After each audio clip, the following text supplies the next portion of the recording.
guru sejawat. Semoga nanti apa yang saya bagikan pada hari ini bisa juga mendapatkan masukan untuk kemajuan sekolah pada umumnya dan kemajuan saya sendiri secara khusus untuk mengembangkan diri saya sebagai pengajar di SMP Negeri Praktis. Nah, pada hari ini akan ada dua hal untuk aksi nyata ini yang harus saya lakukan. Yang pertama adalah untuk implementasi konsep dan modul dalam modul budaya positif yang sudah saya coba terapkan di awal semester kedua. Yang kedua adalah membagikan pemahaman dan pengalaman dalam menerapkan budaya positif kepada orang sejawat. Jadi untuk modul ini, untuk aksi nyatanya ada dua hal ini yang harus saya mulai. Nah, untuk implementasi sendiri sudah saya mulai di awal semester kedua dan saat ini kita ada di sesi membagikan pemahaman dalam pengalaman menerapkan budaya positif kepada guru saya.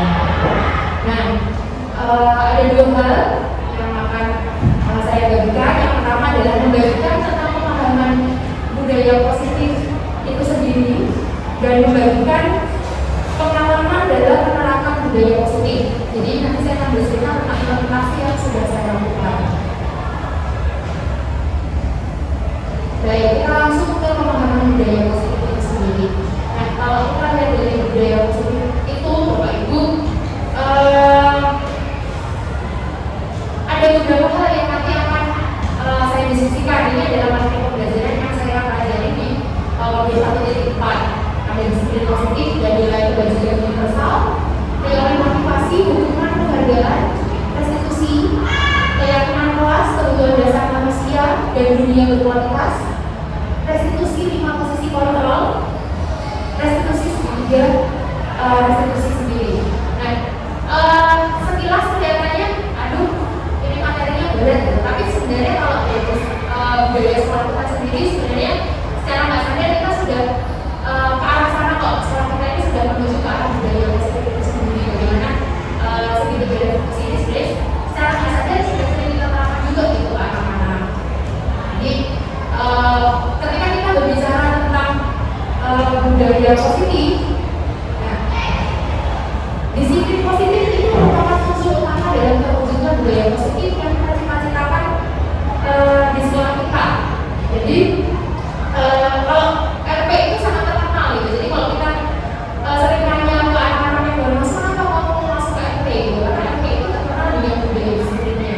Dan apakah paradigma disiplin yang dikenal anak-anak itu, yang dikenal pada zaman-zaman sebelumnya itu apakah sama sih dengan disiplin yang sekarang ini sedang digaungkan oleh kurikulum Merdeka ini sendiri? Bagaimana kurikulum Merdeka ini merupakan pemikiran Hazen Dewantara bertahun-tahun yang lalu dan saat ini sangat pas gitu dengan yang dibutuhkan gitu dengan zaman kita. Jadi kalau kita berbicara budaya positif, akarnya ada disiplin positif itu sendiri. Nah, ketika kita berbicara tentang disiplin, saya belajar bahwa disiplin itu hubungannya dengan yang tertib, yang berhubungan dengan keteraturan dan kepatuhan pada aturan gitu. Nah, kita seringkali bilangnya aturannya seperti ini, kamu harus tertib seperti ini, tapi kita sudah tertulis gitu. Dan akhirnya mengarah pada hukuman ketika anak-anak ini melakukan pelanggaran. Padahal sebenarnya hukuman sendiri Bapak Ibu di dalam modul yang saya pelajari, hukuman adalah salah satu alternatif saja yang dipakai untuk mencapai disiplin yang positif itu sendiri. Jadi kalau dimungkinkan kalau hukuman itu tidak ditentukan akhirnya, kita akan sama-sama melihat gitu ya. Kemarin saya pelajari tentang budaya positif dan bagaimana disiplin positif ini dapat muncul dari usaha diri kita. Nah, menurut Hazen Dewantara pada pemikiran konsepsinya, di mana ada kemerdekaan, disitulah harus ada disiplin yang kuat. Sesungguhnya disiplin itu bersifat self-disiplin, yaitu dari kita sendiri yang mewajibkan dengan sekeras-kerasnya. Tapi itu sama aja, sebab jika kita tidak bisa melakukan disiplin diri, maka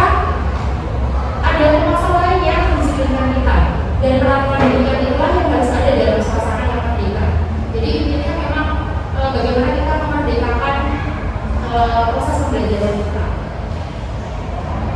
Nah, ketika kita berbicara nilai kebajikan itu sendiri, ada beberapa nilai kebajikan yang kalau di sekolah kita sendiri, kalau misalkan dari materi yang saya pelajari, nilai kebajikan itu ada tentang kemampuan hidup, wujud hidup, seperti dapat percaya, lurus hati, peduli, bekerja sama, atau 9 nilai karakter, cinta Tuhan dan segala ciptaannya, kemandirian, kejujuran, hormat, dermawan, kepentingan, atau misalkan dari sumber yang lain adalah toleransi, rasa hormat, integritas. Bahkan dalam profil pelajaran sosial pun nilai kebajikan ada 6 yang sekarang ini kita sangat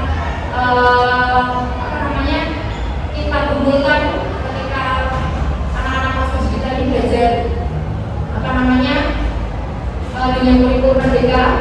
Kemudian ada the 7 essential virtues. Dan kalau kita sendiri sebenarnya nilai-nilai kebajikan ini sudah masuk dalam CIPS. Jadi sekolah yayasan kita itu punya CIPS. Ada compassion, humility, integrity, peace, social leadership. Itu yang sebenarnya adalah nilai-nilai kebajikan yang saat ini digaungkan oleh Yayasan Pendidikan Marxis. Nah, selanjutnya kita juga akan saya belajar juga tentang teori motivasi, hukuman dan penghargaan serta restitusi. Nah, kalau kita berbicara tentang motivasi, ketika kita melakukan sesuatu atau anak melakukan sesuatu, itu pasti ada alasannya, ada motivasinya. Yang pertama, kenapa anak ini disiplin? Untuk menghindari ketidaknyamanan atau hukuman, atau untuk mendapatkan imbalan atau penghargaan dari orang lain. Itu motivasinya. Atau yang paling penting dilakukannya adalah menjadi orang yang mereka inginkan, menjadi diri sendiri dan nilai-nilai yang mereka percaya. Jadi motivasi ini bukan dari orang lain, tapi dari diri mereka sendiri, karena mereka memang mau untuk mengganti diri mereka. Kalau kita berbicara motivasi, kenapa seseorang melakukan suatu hal atau menjadi disiplin kalau kita berbicara tentang budaya positif. Nah, selanjutnya ketika anak sudah ingin disiplin tapi nggak bisa, akhirnya ada hukuman, konsekuensi, dan akhirnya itu menjadi restitusi. Nah, apa sih sebenarnya hukuman, konsekuensi, dan restitusi ini? Nah, pada modul yang saya pelajari, jadi ada yang namanya hukuman, ada yang namanya konsekuensi, dan ada restitusi. Akhirnya hukuman sendiri disebut sebagai identitas yang gagal. Identitas yang sukses adalah mereka yang disiplin. Disiplin yang seperti apa? Disiplin yang lahir dari dalam diri mereka. Contohnya, ketika hukuman itu terjadi, itu berarti sesuatu yang kita harus terjadi. Sementara ketika anak-anak dikenakan pada konsekuensi, mereka tahu sesuatu itu harus terjadi. Sementara ketika kita berbicara restitusi, nantinya kita akan tahu bahwa restitusi itu pilihan yang mereka pilih.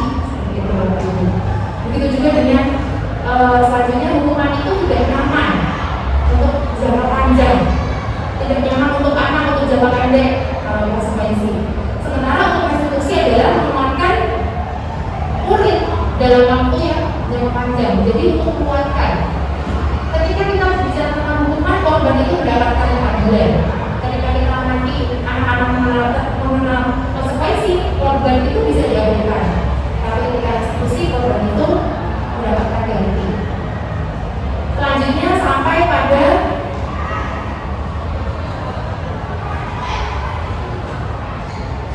hukuman itu bersifatnya negatif,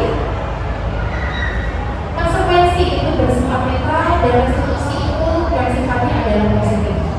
Hukuman itu sifatnya paksaan, konsekuensi itu kita stimulus, dan restitusi itu nanti kita belajar untuk kontrolnya.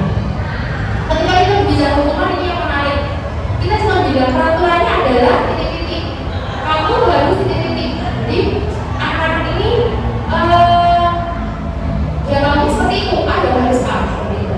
Ketika kita ngomongin konsekuensi, anak mulai ditanya ini stimulus, apa peraturannya? Terus kamu bisa nggak melakukannya? Sementara ketika nanti anak-anak melakukan kesalahan dan restitusi, kita tanya apa sih yang kamu yakin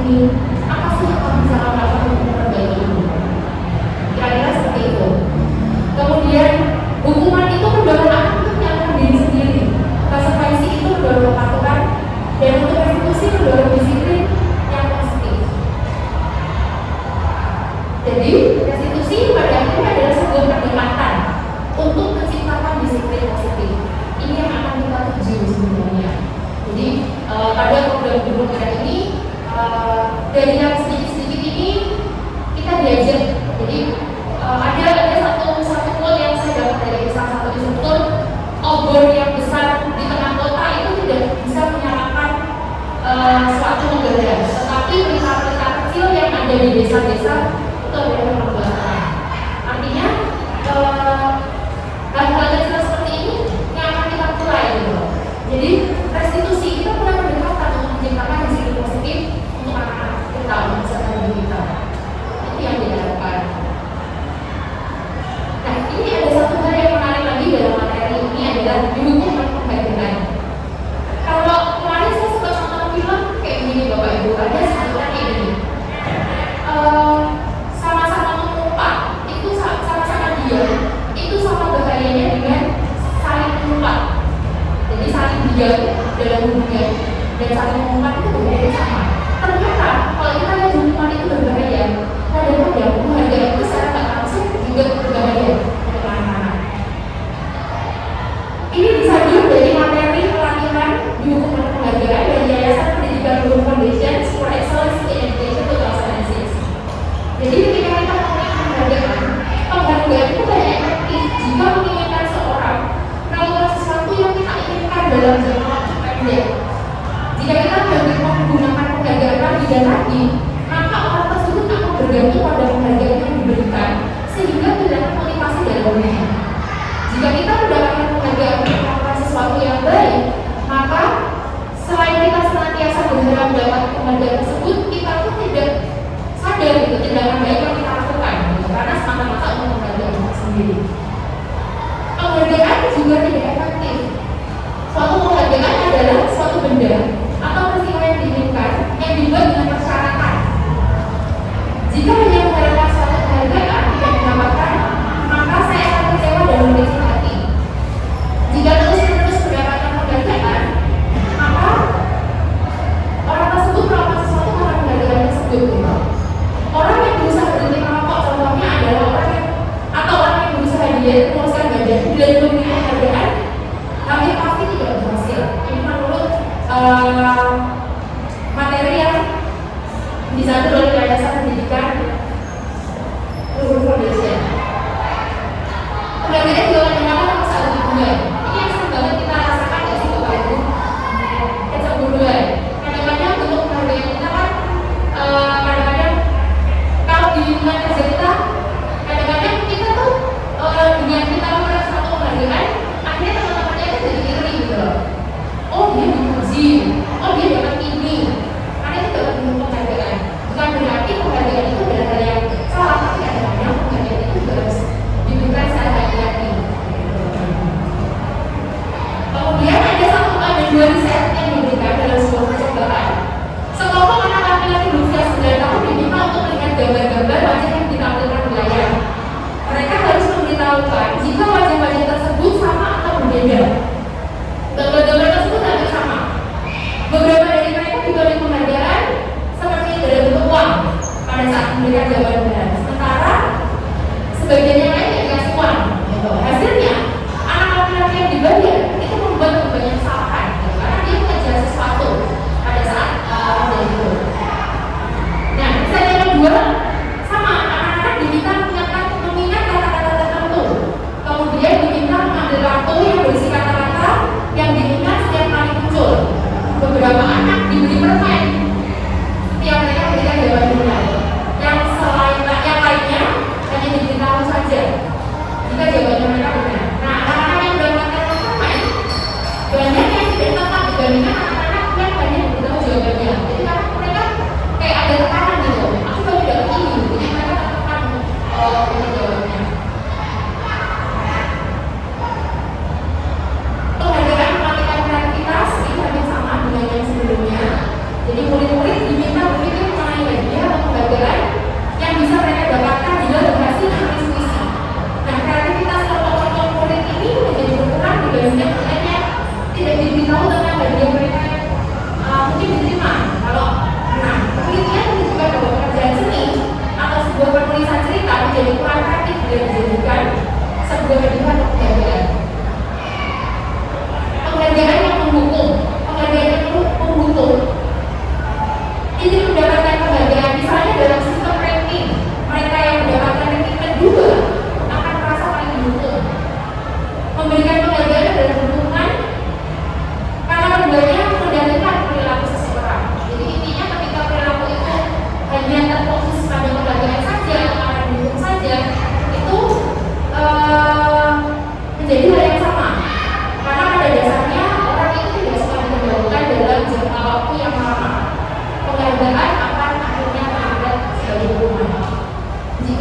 hal yang diharapkan, yang Anda tidak mendapatkannya, maka Anda akan merasa mendukung. Akhirnya ada kecewaan. Kalau kita kerja, itu adalah mengharapkan kebahagiaan, tapi ternyata kita nggak dapat itu, nah itu yang akan bisa menjadikan kecewaan.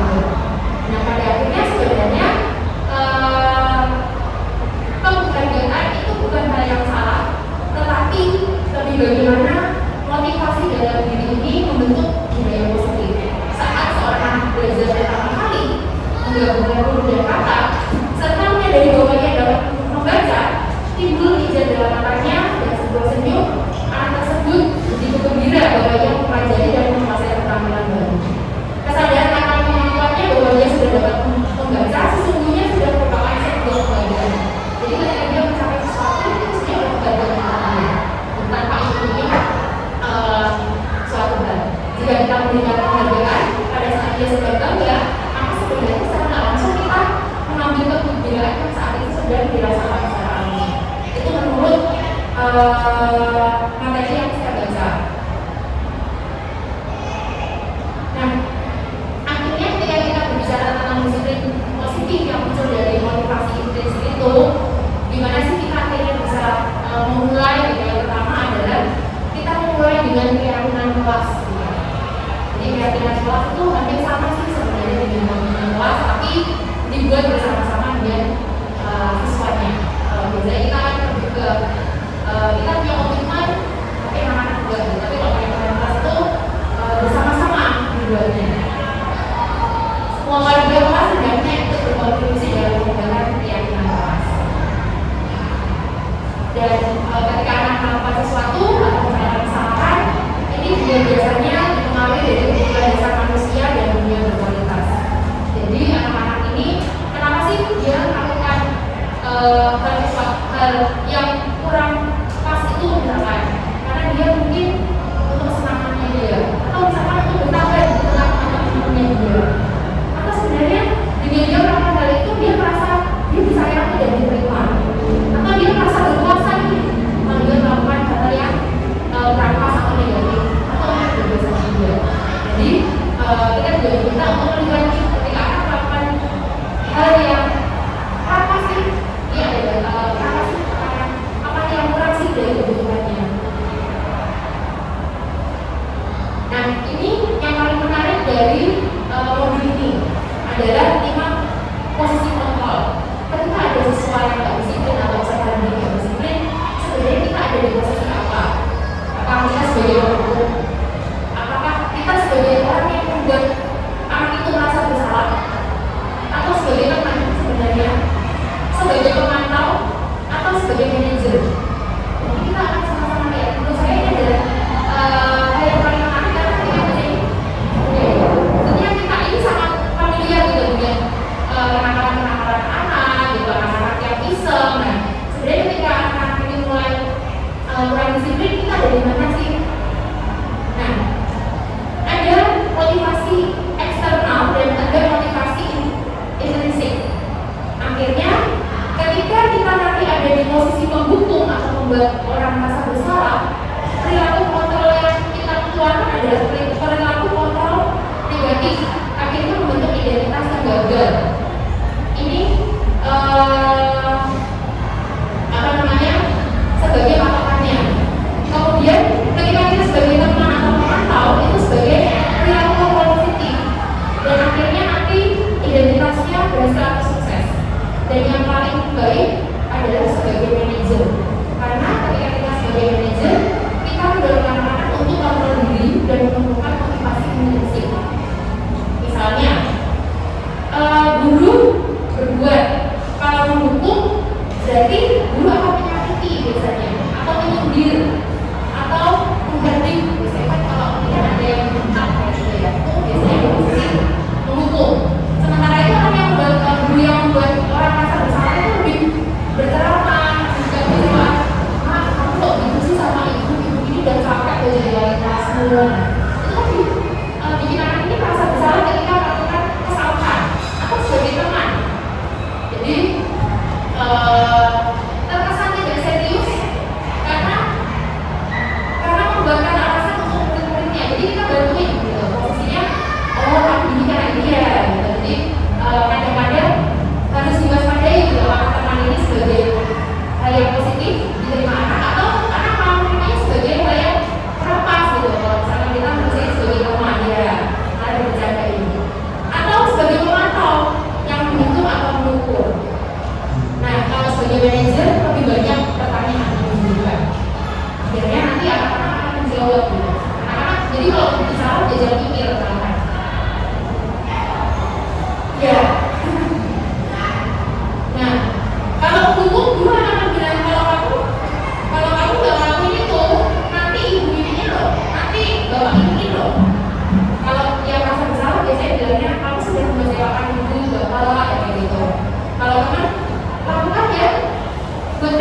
meyakininya mau akan memperbaikinya enggak gitu. Jadi mau lebih banyak ngajak anak untuk bertanya-tanya sih sebenarnya gitu. Dan akhirnya hasilnya adalah untuk yang metode ini adalah menggunakan kata atau karakter.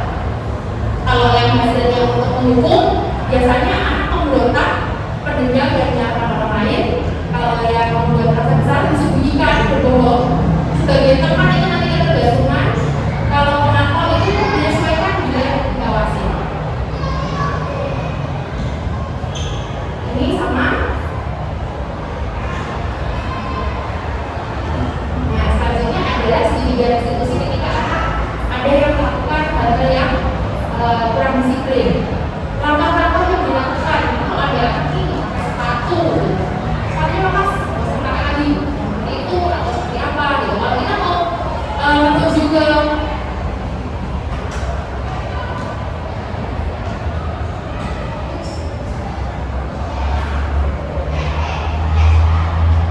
kalau kita mau menuju ke peran sebagai manajer, maka kita akan siap untuk melakukan segitiga restitusi ini.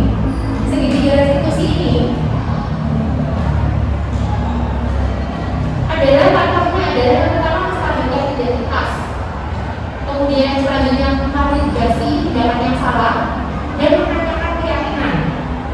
Jadi untuk menstabilkan identitas biasanya kalau anak udah salah diambil itu biasanya diulang-ulang gitu. Jadi kita stabilkan dulu. Jadi teori kontrolnya adalah kita semua melakukan hal yang terbaik yang kita lakukan. Bahkan orang yang melakukan kriminal itu mereka yang mereka lakukan itu adalah yang benar gitu. Jadi itu teori kontrolnya yang mereka lakukan itu selalu benar. Jadi kalau mereka nggak benar nggak akan dilakukan. Itu kita stabilkan identitas mereka.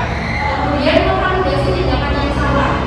Jadi semua perilaku itu memiliki alasan.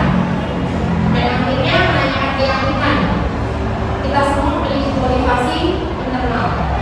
Ini adalah segitiga restitusi. Nah, ini adalah beberapa contoh. Mungkin nggak usah begitu ini. Jadi untuk menstabilkan identitas itu ada beberapa hal yang bisa dilakukan, dikatakan ke anak-anak. Kemudian untuk validasi tindakan yang salah juga ada beberapa hal yang bisa ditanyakan.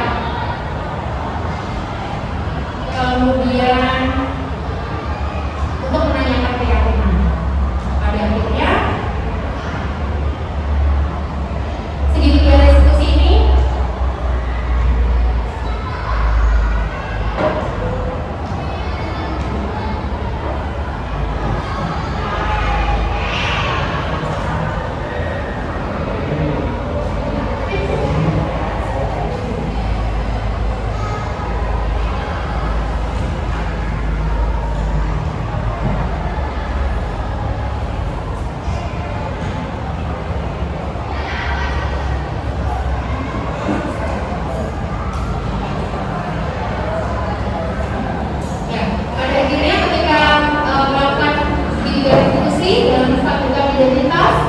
jadi kita menyadari bahwa orang itu pasti melakukan kesalahan.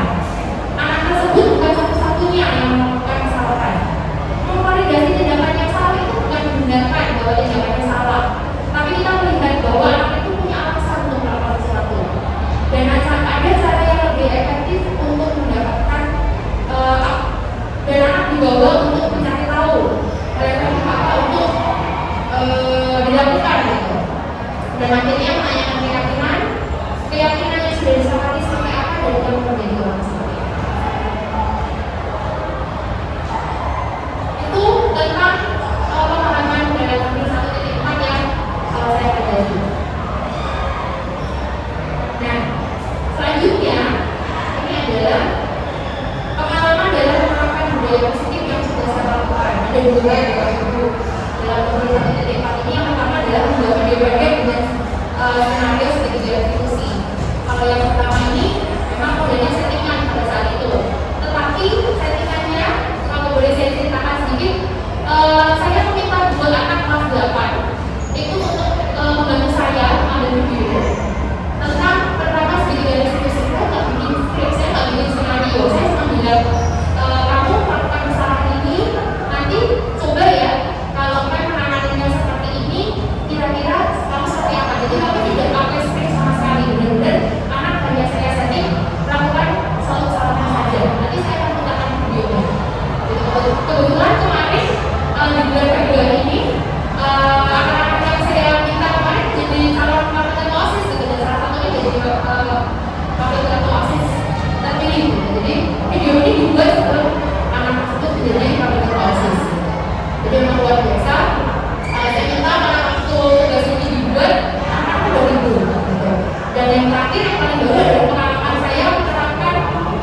belajar.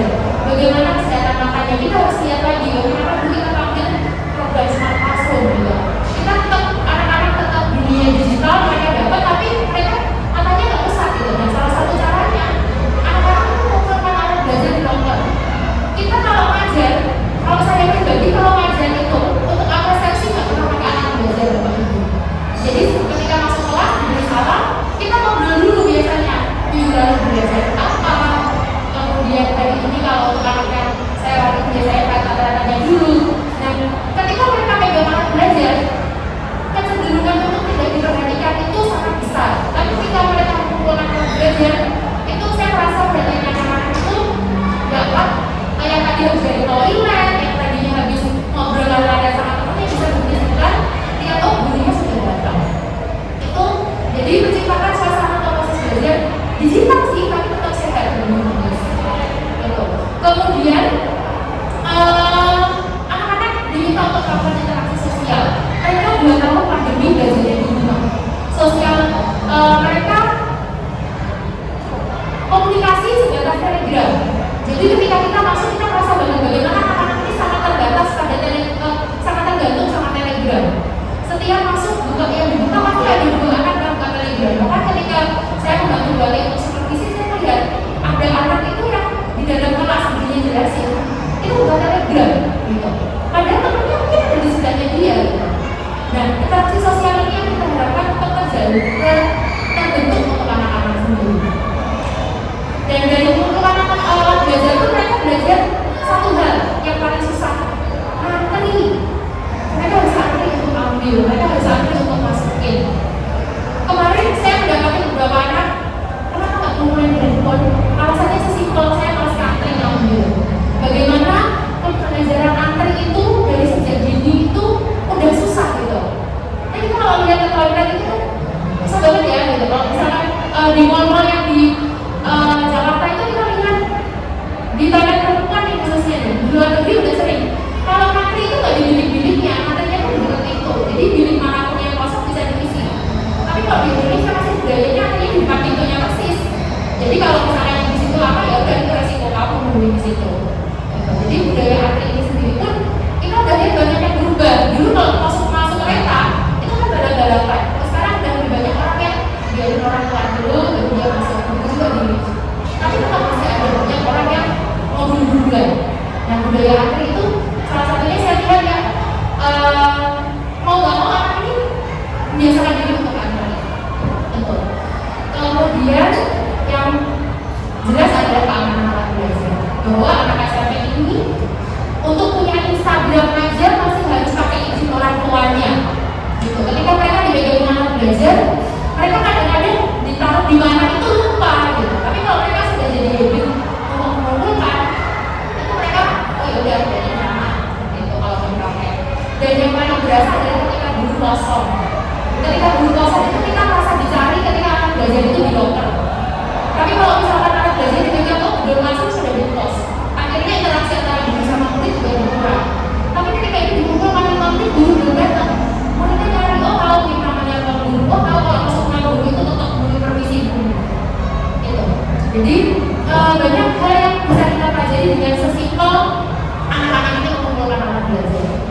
Jadi saya membuat keyakinan kelas dengan 7 kelas yang saya ajar, dan kita sepakat untuk melihat bahwa mengumpulkan anak belajar ini adalah hal yang positif.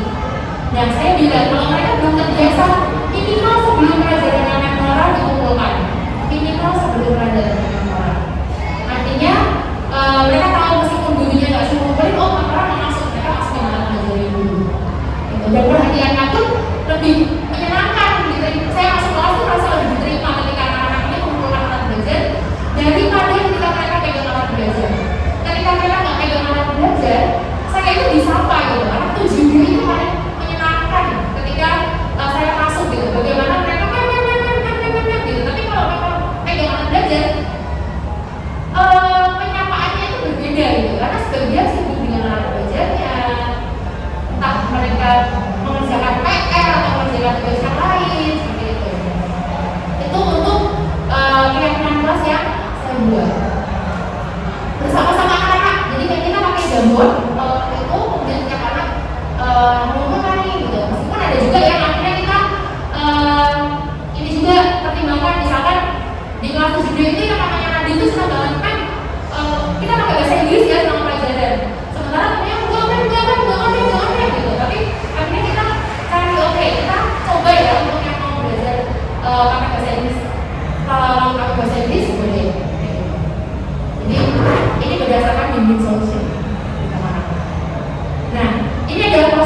pembelajarannya gitu.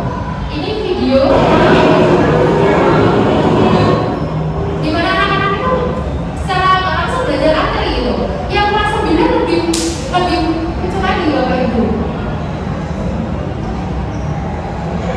Jadi kalau anak kelas 7 itu udah tahu, saya sampai kepada Bapak Ibu semua di kelas 7. Mereka kan dari sudah membiasakan anak ya. Kalau di kelas 9 kalau kelas 7 itu langsung perasaan Bapak dulu kan yang ngambil. Oke, sekarang tanggal 8 sampai 16 misalkan kayak gitu. Kalau di kelas 9 itu gak ada yang nanya gitu. Jadi kalau benar-benar gak disuruh gak ngambil gitu. Jadi kan kita belum ngambil dalam belajar kita loh, kadang udah baca kitanya udah tahu gitu kan. Tapi ternyata saya juga tahu, oh ya mereka juga tahu kan belajarnya di rumah, mereka belum terbiasa.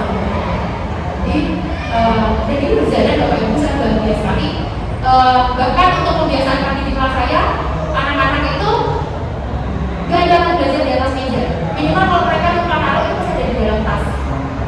Kayak sifatnya nanti di kelas 9 itu di dalam tas itu punya dia mau alat belajar gitu, tapi kan minimal tuh gak ada di atas meja gitu. Dia berarti ngerjain PR bukan dulu. Nah ini kemarin untuk penerapan segitiga restitusinya malah justru bukan dalam meletakkan alat pembelajaran, alat belajar di dalam loker gitu, tapi ternyata ada anak-anak yang nggak punya handphone gitu. Nah pada saat itu ada sekitar anak-anak yang nggak punya handphone, akhirnya saya mencoba nih karena dalam 3 minggu saya tak akan segitiga restitusi gitu, karena anak-anak semuanya sepakat gitu melakukan alat belajar.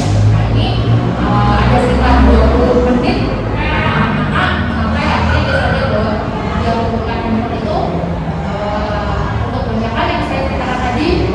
Sesimpel karena nggak mau ngantri gitu. Bahkan ada satu anak yang bilang, handphone saya nanti dipegang-pegang teman saya kayak gitu. Jadi sesimpel itu gitu, alasannya bukan karena mereka nggak mau. 6 handphone yang saya temukan itu 5 handphonenya mati, jadi memang nggak dinyalakan.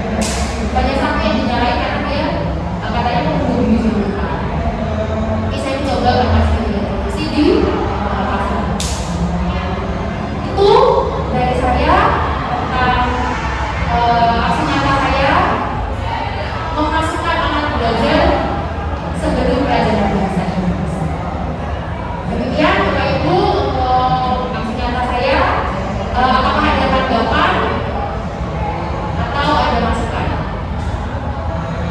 Karena memang kalau kita ngomongin restitusi gitu, berarti kita nggak boleh menghukum dong ya. Itu mungkin memang masih jadi pro kontra ya gitu tentang hukum anak gitu, karena di kehidupan yang sebenarnya kan nanti pasti dia akan ditemukan juga gitu dengan yang namanya hukum, karena kita negara hukum. Tapi bagaimana anak-anak ini bisa memiliki motivasi itu yang sebenarnya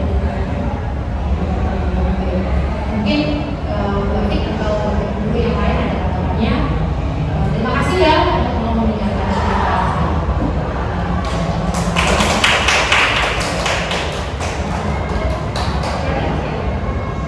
Monggo dari Bapak Ibu yang setiap harinya tentu Bapak Ibu bertemu dengan anak-anak dengan segala temuan-temuannya ya unik-unik pasti ada, apalagi ini anak-anak kan mungkin kita lebih fokus saja kalau belajar tadi ya benar saya sebut banget, tapi saya sendiri secara pribadi terima kasih banyak kepada Menora yang pada siang hari ini berbagi kepada kami semua tentang bagaimana cara menghadapi anak di zaman sekarang tentunya berbeda.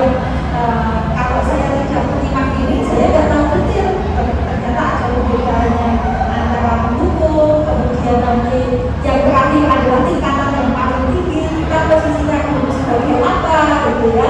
Dan pada akhirnya saya sendiri juga merasakan pada saat ada satu kesalahan yang ada di diri anak, oh iya ya, saya itu posisinya sebagai apa ya. Jadi dari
itu anak-anak pergi kemana-mana menenteng alat belajar itu. Nah terus kemudian ada beberapa yang lupa naruhnya, terus akhirnya kebingungan sendiri. Tapi ketika sudah mulai digerakkan bahwa alat belajar ini disimpan di dalam loker, beberapa perubahan mulai terjadi. Jadi anak-anak itu berinteraksi dengan teman sekelasnya. Bahkan kadang saya itu suka melihat anak-anak yang di bawah di area aula SMA itu kan di depannya ada tempat duduk ya Bapak Ibu. Kadang-kadang anak-anak cowok itu bawa bekal yang dibawain sama mamanya, mereka ngobrol di situ ketika jam istirahat, terus makan bareng.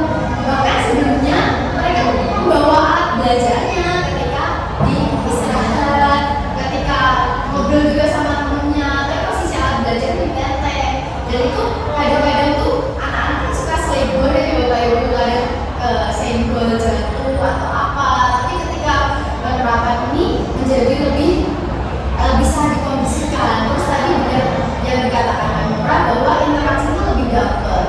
Terus pengalaman saya juga ketika masuk kelas di semester ini saya membudayakan anak untuk membaca buku terlebih dahulu ketika pelajaran bahasa Indonesia. Jadi saya menyisihkan waktu 10 sampai 15 menit itu anak-anak benar-benar membaca buku di kelas. Ada kalanya anak-anak itu sudah tahu perjanjian dengan saya sebelumnya bahwa sama seperti kelas Memora di pelajaran bahasa Indonesia itu alat belajar harus disimpan. Kalau di kelas 8G, di kelas saya sendiri, alat belajar selalu ada di dalam loker ketika kamu selesai belajar, ketika kamu istirahat. Jadi ketika bertemu dengan guru di awalnya itu benar kata Memora tadi, bisa fokus, bisa disapa, bisa menjawab dengan baik. Tapi ketika mereka menaruh alat belajar di depan meja mereka, kadang-kadang disapa tuh nggak perhatiin karena mereka sibuk entah main game yang harusnya sudah kita kunci aplikasinya, tapi anak-anak selalu menemukan cara yang lebih canggih daripada kita. Itu sangat apa ya Bapak Ibu, berpengaruh menurut saya untuk kesiapan anak-anak belajar di waktu-waktu sesudahnya. Karena 15 menit untuk membaca itu menurut saya kalau alat belajarnya ada di dalam loker itu mereka benar-benar membaca. Karena mereka nggak ada aktivitas lainnya, temennya semuanya membaca. Kalau dia nggak bawa buku juga dia bingung akhirnya. Teman-teman membaca ngapain ya, alat belajarnya ada di dalam loker. Tapi ada sekali waktu itu masih di pagi hari di kelas, alat belajar udah ada di dalam di atas meja, terus mereka diajak membaca tuh nggak bisa fokus sama sekali karena udah ada yang chattingan sama temennya, udah ada yang mau ngerjain tugas yang lainnya dan lain sebagainya. Tapi sebenarnya untuk mengunci alat belajar ini atau mengaruh alat belajar ini adalah hal positif yang patut dibudayakan. Terus beberapa hal lagi yang berkaitan dengan loker ini, buat ini boleh saya share ya. Jadi beberapa loker di kelas itu ada yang rusak. Nah itu terus kadang-kadang itu menjadikan mereka alasan sebagai lokernya rusak, daripada saya simpan di situ nggak bisa dikunci, mendingan saya bawa aja. Jadi kan kalau ketika anak-anak menjawab seperti itu tuh kadang ya gimana lagi gitu. Tapi itu merupakan budaya baik yang perlu kita kembangkan lagi dan perlu kita atur lagi.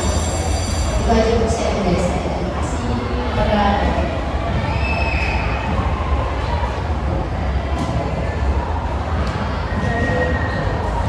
dari Bapak dan Ibu yang lain, monggo. Ya, monggo Pak.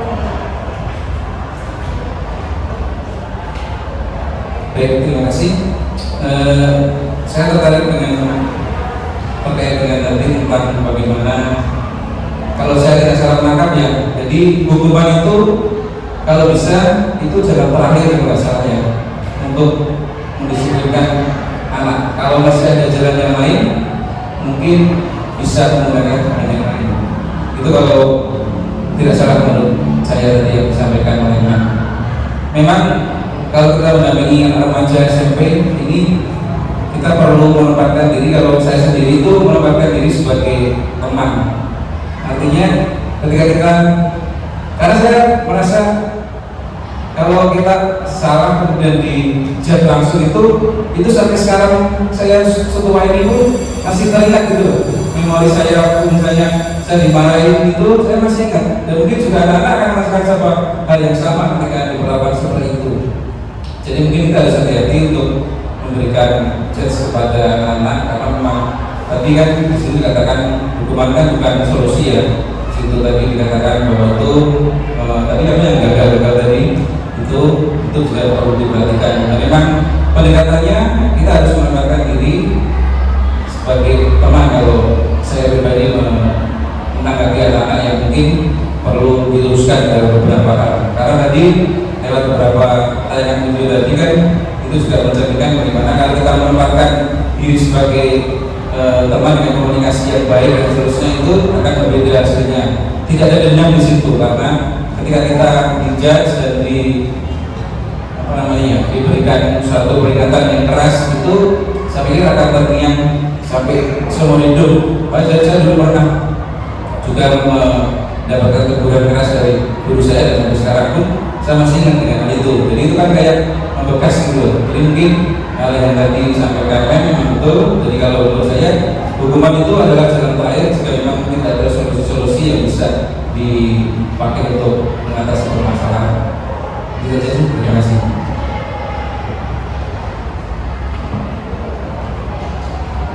Terima kasih Kak Dede, ucap.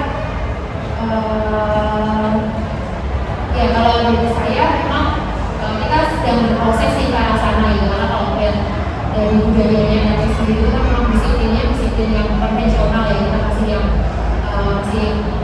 masih banyak lah yang saya sendiri pun juga ketika belajar ini juga langsung oh iya juga ternyata kayak gitu ya, oh iya masih kayak gitu. Tapi menurut saya kita pelan-pelan sih bisa belajar misalnya bicara kayak gini. Jadi mungkin mau menambahkan atau begitu. Saya sempat enggak. Yang baru juga MTG sebenarnya kalau restitusi saya baru tahu sih. Walaupun sebenarnya penanganan disiplin positif itu saya udah pelajari dan udah diterapkan juga. Dan memang butuh kesabaran banget ya kalau bayangin mungkin ada yang udah dikasih penerapan kayak gitu nggak sadar-sadar juga itu ada gitu ya. Walaupun kita udah berani pakai kalimat memunculkan supaya dia sadar dan kembali pada jalan yang benar, tetap juga ada yang memang harus pakai teori ambivalen kayak gitu, harus memang lebih ini gitu ya. Tapi memang butuh kesabaran. Saya membayangin sadar itu 2 tahun itu benar-benar perlu perjuangan gitu. Tapi puji Tuhan di kelas 9 dan butuh kesabaran sama. Dan kita suka agak merasa terhakimi sih udah dipanggil lebih kan kok belum ada perubahan gitu misalnya ya Bu. Dan mungkin itu butuh kesabaran aja gitu mungkin ya Bu. Mungkin dia di SMP ini berubahnya punya rasa kesadaran diri untuk bisa berubah. Kalau restitusi tadi kan tujuannya itu, dan mungkin setiap anak butuh prosesnya macam-macam waktunya gitu. Jadi belum tentu setelah diberikan udah selesai masalahnya, udah tuntas gitu. Mungkin itu sih Bu. Gitu.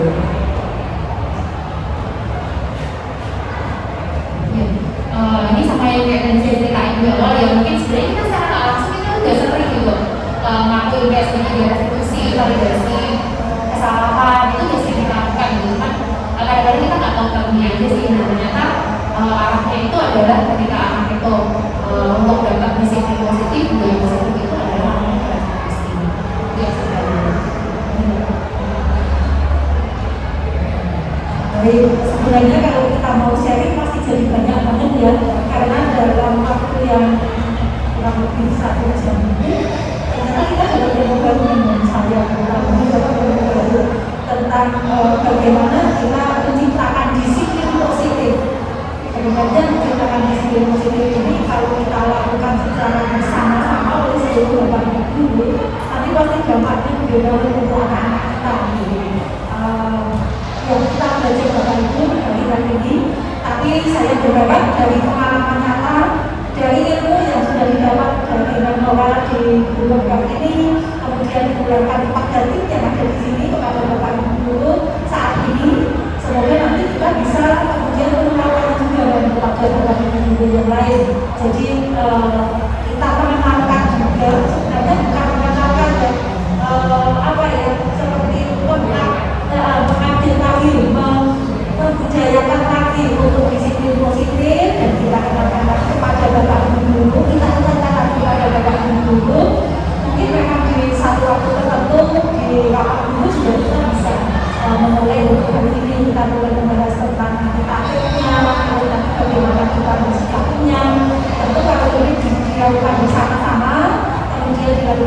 seluruh Bapak Ibu guru nanti pasti punya Pak anak pun nanti akan membanding-bandingkan. Oh kalau pelajarannya Menpora alat belajarnya harus dikumpulkan. Oh kalau pelajarannya Pak Jadi di atas meja nggak apa-apa, misalkan seperti itu kan anak-anak nantinya nggak akan membandingkan. Kalau itu kita sudah sepakat sama satu sikap, kemudian kita dasarnya juga sama. Artinya baik dari Bapak Ibu guru maupun dari anak-anak kita berdasarkan dan kita sama bagian yang positif. Itu harapan saya seperti itu. Semoga materi dan ilmu yang kita dapatkan hari ini nanti bisa kita terapkan di sekolah kita ya. Terima kasih banyak. Terima kasih juga untuk Bapak Ibu guru atas diskusinya pada siang hari ini. Terima kasih buat yang secara khusus saya sampaikan kepada Bapak Ibu juga yang ada di sini. Kemudian ini pesannya berkurang karena pramuka juga berjalan di hall. Terima kasih sekali lagi pokoknya untuk hari ini saya boleh berbagi sharing praktik baik yang saya mulai lakukan untuk hal kecil. Mungkin kalau kita mulai dari hal kecil nanti akan jadi hal yang besar kita. Semoga kita bisa melalui yang ini berarti juga sudah membantu untuk mengumpulkan tim PKS di mana kami bekerja sebagai pembantu para sekolah dalam memajukan sekolah. Jadi semoga kami juga nanti bisa menularkan juga ke Bapak Ibu yang lain. Di sini juga ada ibu kita yang luar biasa dengan sabarnya menangani anak yang begitu mengacau bentuknya dan juga teman-temannya. Terima kasih sekali lagi untuk waktunya. Baik, terima kasih teman-teman. Berarti sekali lagi saya akan tutup aksi nyata saya pada siang hari ini. Terima kasih Tuhan atas berkat ini karena kami sudah boleh berbagi forum ini tentang ilmu yang didapatkan, pengalaman yang didapatkan. Semoga nanti depannya dapat mengatakan orang baik bangsa ini dan juga di sekolah ini. Dari Tuhan kami akan selalu berterima dan memberikan aktivitas kami setelah kami tetap berjaga kesehatan dan keselamatan dalam jalan hidup. Asal dalam proses kami sendiri Amin.